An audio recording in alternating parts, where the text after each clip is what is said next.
Hello viewers, welcome back to our channel maths zone with PP. मैं संजीव कुमार आज आपको 12वीं क्लास की राजनीति विज्ञान की चैप्टर फर्स्ट जो दो ध्रुवीयता का अंत है उसमें से जो टॉपिक है, आज मैं आपको सोवियत संघ का विघटन क्यों हुआ इस स्थान से लेकर चलेंगे। पिछली क्लास में हमने इससे प्रीवियस टॉपिक्स को इलस्ट्रेट किया है जो आपको डिस्क्रिप्शन में मिल जाएगी। तो आइए स्टार्ट होते हैं। अब आज की क्लास में मैं आपको बताता हूं सोवियत संघ का विघटन क्यों हुआ। तो ये है सोवियत संघ का विघटन क्यों हुआ। तो जैसा कि प्रीवियस क्लास में हमने बताया था कि सोवियत संघ के विघटन के कारण, यहां मैं आपको बताता हूं सोवियत संघ के विघटन का कारण। तो इसमें पिछली क्लास में हमने ऊपर की टॉपिक में भी रीजन इसकी बताई थी। अब यहाँ पर इस टॉपिक में हमारे मुख्य कारण सोवियत संघ का विघटन क्यों हुआ ये जानकारी मिल जाएगी।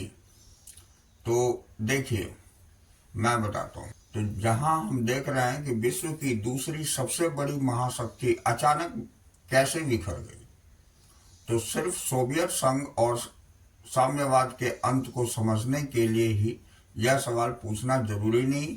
यह सवाल किसी भी राजनीतिक व्यवस्था के पतन को समझने के लिए जरूरी है, क्योंकि सोवियत संघ के रूप में ना तो कोई राज्य व्यवस्था पहली बार टूटी है और न ही आखिरी बार।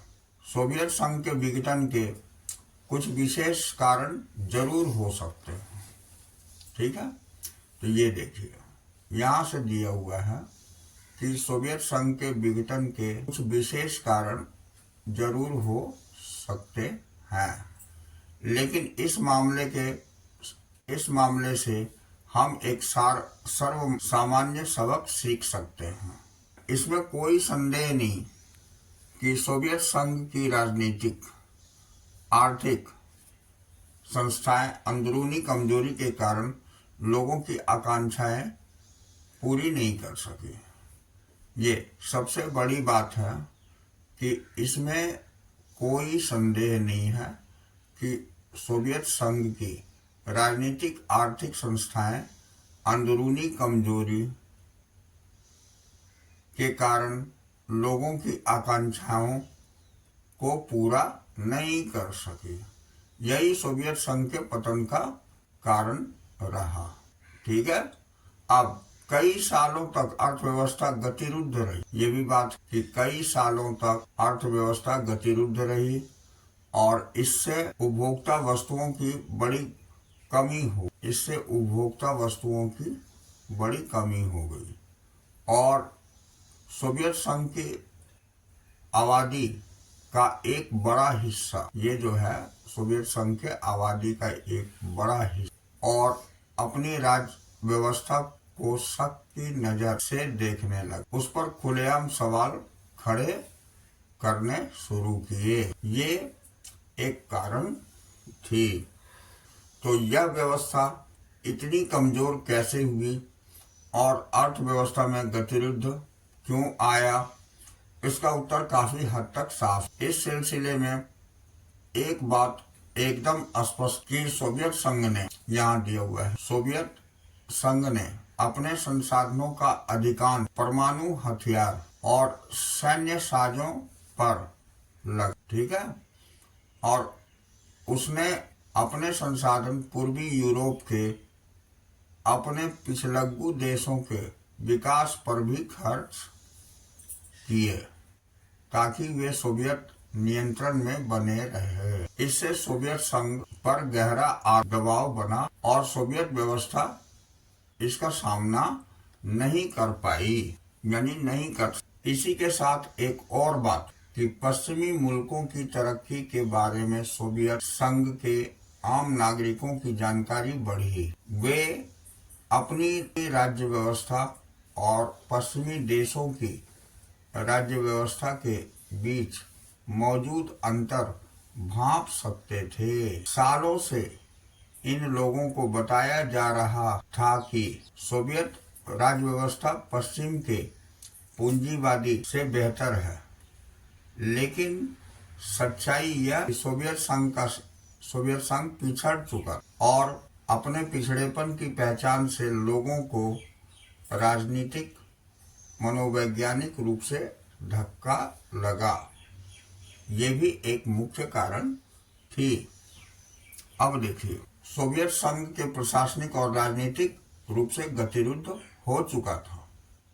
ये जो है सोवियत संघ प्रशासनिक और राजनीतिक रूप से गतिरुद्ध हो चुका था।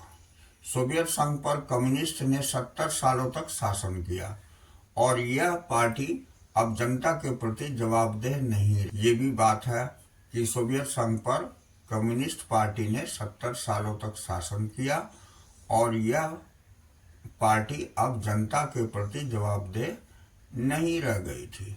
तो गतिरुद्ध प्रशासन, भारी भ्रष्टाचार और अपनी गलती को सुधारने में व्यवस्था की अक्षमता, ये सारे मुख्य बातें थी। गतिरुद्ध प्रशासन, भारी भ्रष्टाचार और अपनी गलतियों को सुधारने में व्यवस्था की अक्षमता, शासन में ज़्यादा खुलापन लाने के प्रति अनिच्छा और देश की विशालता के बावजूद सत्ता का केंद्रीकृत होना, इन सारी बातों के कारण आम जनता अलग थलग पड़ गई।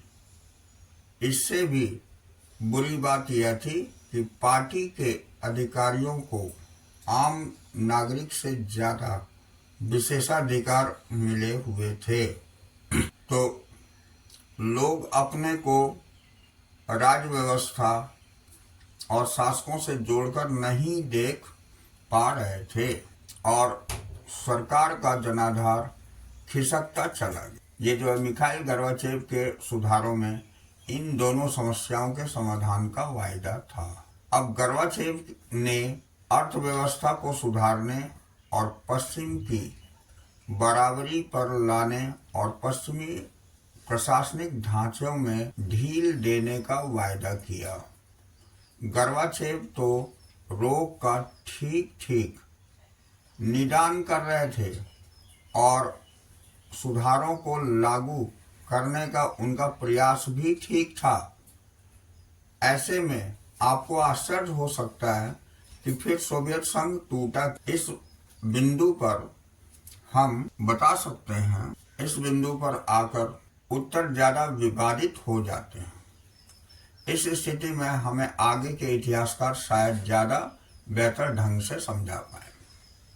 तो सबसे सटीक उत्तर तो यह जान पड़ता है कि जब गोर्बाचेव ने सुधारों को लागू किया और व्यवस्था में ढील दी, तो लोगों की आकांक्षाओं और अपेक्षाओं का ऐसा ज्वर उमड़ा जिसका अनुमान शायद ही कोई लगा सकता था। इस पर काबू पाना एक अर्थ में असंभव हो गया। अब सोवियत संघ में जनता के एक तबके की सोच यह थी, गोर्बाचेव को ज्यादा तेज गति से कदम उठाने चाहिए और ये लोग उनकी कार्य पद्धति से धीरज खो बैठे और निराश हो कि इन लोगों ने जैसा सोचा था वैसा फायदा उन्हें नहीं हुआ, या संभव है कि बहुत धीमी गति से फायदा हो रहा हो।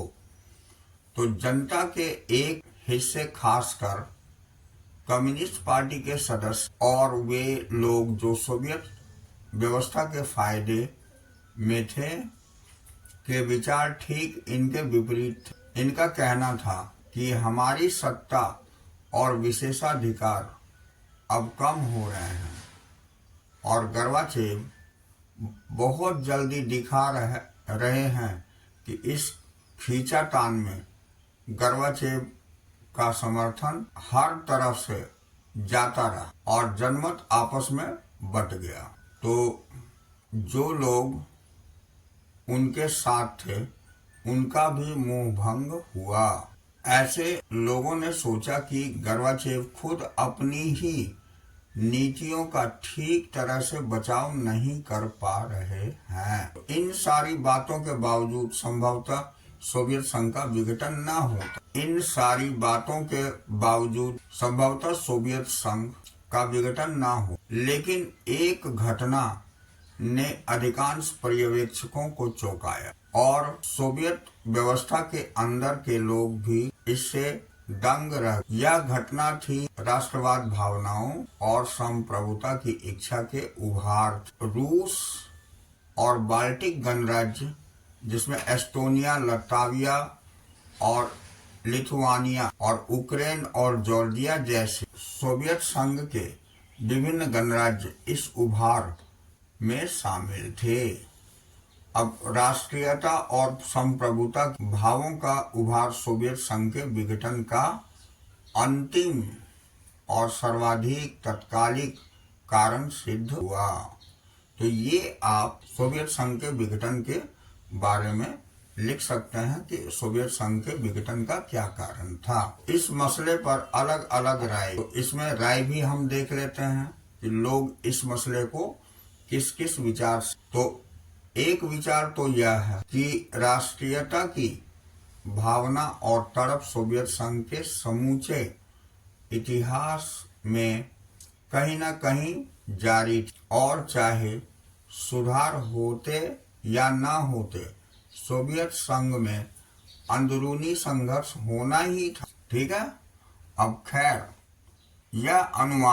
खैर यह तो इतिहास की अनिवार्यता के बारे में अनुमान लगाना हो, लेकिन सोवियत संघ के आकार, विविधता और इसकी बढ़ती हुई आंतरिक समस्याओं को देखते हुए ऐसा सोचना असंगत भी नहीं है। कुछ अन्य लोग सोचते हैं गोर्बाचेव के सुधारों ने राष्ट्रवादियों के असंतोष को इस सीमा तक भड़काया कि उन पर शासकों का नियंत्रण नहीं रहा।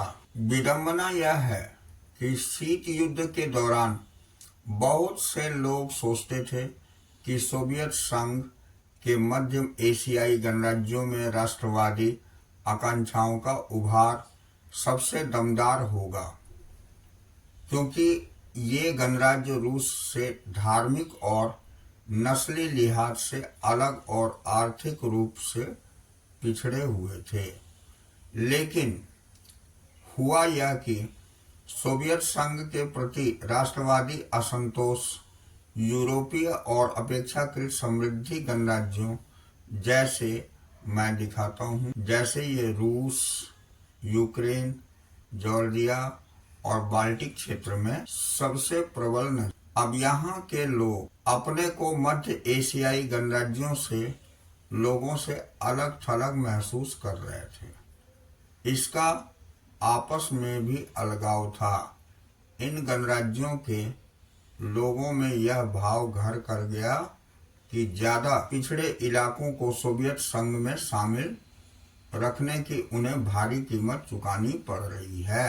ये जितने भी चीजें थी, ये हमारी सोवियत संघ के विघटन का मुख्य कारण था। अब हम देखेंगे तो ये विघटन की परिणतियां यानी कि क्या रिजल्ट। सोवियत संघ की दूसरी दुनिया और पूर्वी यूरोप की समाजवादी व्यवस्था के पतन के परिणाम विश्व राजनीति के लिहाज से गंभीर रहे। इससे मोटे तौर पर 3 प्रकार के दूरगामी परिवर्तन, हर परिवर्तन के बहुत सारे प्रभाव, उन सभी प्रभावों को यहाँ सूचीबद्ध करना उचित नहीं होगा। यहाँ अव्वल तो दूसरी दुनिया के पतन का एक परिणाम शीत युद्ध के दौर के संघर्ष की सबसे पहला परिणाम ये हुआ कि दूसरी दुनिया के एक परिणाम शीत युद्ध के दौर और संघर्ष की समाप्ति में और समाजवादी प्रणाली पूंजीवादी प्रणाली को पछाड़ पाएगी या नहीं, यह विचारधारात्मक विवाद अब कोई मुद्दा नहीं। अब शीत युद्ध के इस विवाद ने दोनों गुटों की सेनाओं को उलझाया था। अब हथियारों की तेज होड़ शुरू की थी। अब परमाणु हथियारों के संचय को बढ़ावा दिया था तथा विश्व को सैन्य गुटों में बांटा था। शीत युद्ध के समाप्त होने से हथियारों की होड़ भी समाप्त हो गई और एक नई शांति की संभावना का जन्म हुआ। ये तो पहला कारण। अब यहाँ हम दूसरा कारण देखते हैं। तो दूसरा कारण था यह कि विश्व राजनीति में शक्ति संबंध बदल गए और इसका कारण विचारों और संस्थाओं के आपेक्षिक प्रभाव में भी बदलाव आया। ठीक है। अब शीत युद्ध के अंत के समय केवल दो संभावनाएं थी, या तो बची हुई महाशक्ति का दबदबा रहेगा और एक ध्रुवीय विश्व बनेगा, या फिर एक देश अथवा देशों के अलग अलग समूह अंतर्राष्ट्रीय व्यवस्था में महत्वपूर्ण मोहरे बनकर उभरेंगे और इस तरह बहुध्रुवीय विश्व बनेगा जहां किसी एक देश का बोलबाला नहीं होगा। और हुआ यह कि अमेरिका अगली महाशक्ति बन। कहने का मतलब ये हो गया, ये बहुत ही इम्पोर्टेंट पॉइंट है कि ये हुआ यह कि अमेरिका अकेली महाशक्ति बन बैठा। ठीक है। अब देखिए, अमेरिका की ताकत और प्रतिष्ठा की सह पाने से अब पूंजीवादी अर्थव्यवस्था अंतर्राष्ट्रीय स्तर पर प्रभुत्वशाली अर्थव्यवस्था है और विश्व बैंक और अंतर्राष्ट्रीय मुद्रा कोष जैसी संस्थाएं विभिन्न देशों की ताकतवर सलाहकार बन गई, क्योंकि इन देशों को पूंजीवाद की ओर कदम बढ़ाने के लिए इन संस्थाओं ने कर्ज दिया है। अब राजनीतिक रूप से उदारवादी लोकतंत्र राजनीतिक जीवन को सूत्रबद्ध करने की सर्वश्रेष्ठ धारणा के रूप में उभर। ये तो दूसरी बात। अब हम आपको यहाँ तीसरी बात दिखाते। तो तीसरी बात यह है कि सोवियत खेमे के अंत का एक अर्थ था नए देशों का उदय। सभी देशों की स्वतंत्र पहचान और पसंद है। इनमें से कुछ देश, खासकर बाल्टिक और पूर्वी यूरोप के देश, यूरोपीय संघ से जुड़ना और उत्तर अटलांटिक संधि संगठन, जिसे नाटो बोला जाता है, नॉर्थ अटलांटिक ट्रीटी ऑर्गेनाइजेशन, ये NATO NATO, North Atlantic Treaty Organisation, ठीक है, का हिस्सा बनना चाहते थे। अब मध्य एशियाई देश अपनी विशिष्ट भौगोलिक स्थिति का फायदा ये उठाना चाहते थे, तो इन देशों ने रूस के साथ अपने मजबूत रिश्ते को जारी रखा और पश्चिमी देशों जैसे अमेरिका, चीन और अन्य देशों के साथ संबंध बनाए। इस तरह अंतर्राष्ट्रीय फलक पर एक नए खिलाड़ी सामने आए। हरेक के हित, पहचान और आर्थिक राजनीतिक समस्याएं अलग थलग थी। आगे इन्हीं मुद्दों पर हम चर्चा करेंगे। अब साम्यवादी शासन के बाद शॉक थेरेपी। अब हम अगला टॉपिक देखेंगे, ये साम्यवादी शासन के बाद शॉक थेरेपी। कि शॉक थेरेपी हम किसे कहते हैं, ये साम्यवादी शासन के बाद लागू हुआ। तो देखिए, साम्यवादी के पतन के बाद पूर्व सोवियत के गणराज्य एक सत्तावादी समाजवादी व्यवस्था से लोकतांत्रिक पूंजीवादी व्यवस्था तक के ये कष्टप्रद संक्रमण से होकर गुजरे। ठीक है। अब रूस और मध्य एशिया के गणराज्य और पूर्वी यूरोप के देशों में पूंजीवाद की ओर संक्रमण का एक खास मॉडल अपनाया गया। विश्व बैंक और अंतर्राष्ट्रीय मुद्रा कोष द्वारा निर्मित इस मॉडल को शॉक थेरेपी यानी आघात पहुंचाकर उपचार करना कहा गया। तो ये ध्यान रखिएगा, ये बहुत ही इम्पोर्टेंट पॉइंट है कि शॉक थेरेपी क्या है। तो ये यहाँ से हम कह सकते हैं कि रूस, मध्य एशिया के गणराज्य और पूर्वी यूरोप के देश में पूंजीवादी की ओर संक्रमण का एक खास मॉडल अपनाया गया और ये विश्व बैंक और अंतर्राष्ट्रीय मुद्रा कोष द्वारा निर्देशित इस मॉडल को शॉक थेरेपी यानी आघात पहुंचाकर उपचार करना कहा गया। ठीक है।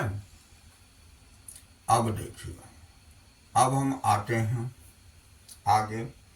तो भूतपूर्व दूसरी दुनिया के देशों में शॉक थेरेपी की गति और गहनता अलग अलग रही, लेकिन इसकी दिशा और चरित्र बड़ी सीमा तक एक जैसे थे। हर देश के पूंजीवादी अर्थव्यवस्था की ओर पूरी तरह मुड़ना था। इसका मतलब था सोवियत संघ के दौर की हर संरचना से पूरी तरह निजात पाना, यानी पूंजीवादी अर्थव्यवस्था ने सोवियत संघ की सारे रूल एंड रेगुलेशन को पूरी दुनिया से समाप्त करने की प्लानिंग की। अब शॉक थेरेपी की सर्वोपरि मान्यता थी कि मिल्कियत का सबसे प्रभावी रूप निजी स्वामित्व होगा, यानी प्राइवेटाइजेशन। इसके अंतर्गत राज्य की संपदा के निजीकरण और व्यावसायिक स्वामित्व के ढांचे को तुरंत अपनाने की बात शामिल थी और सामूहिक फार्म को निजी फार्म में बदला गया और पूंजीवादी पद्धति से खेती शुरू हुई। इस संक्रमण में राज्य नियंत्रित समाजवाद या पूंजीवाद के अतिरिक्त किसी भी वैकल्पिक व्यवस्था या तीसरे रुख को मंजूर नहीं किया गया।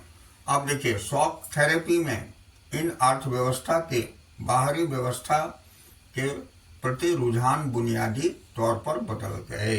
तो ये यहाँ पर इम्पोर्टेंट है। शॉक थेरेपी ने इन अर्थव्यवस्थाओं के बाहरी व्यवस्थाओं के प्रति रुझान बुनियादी तौर पर बदल गए।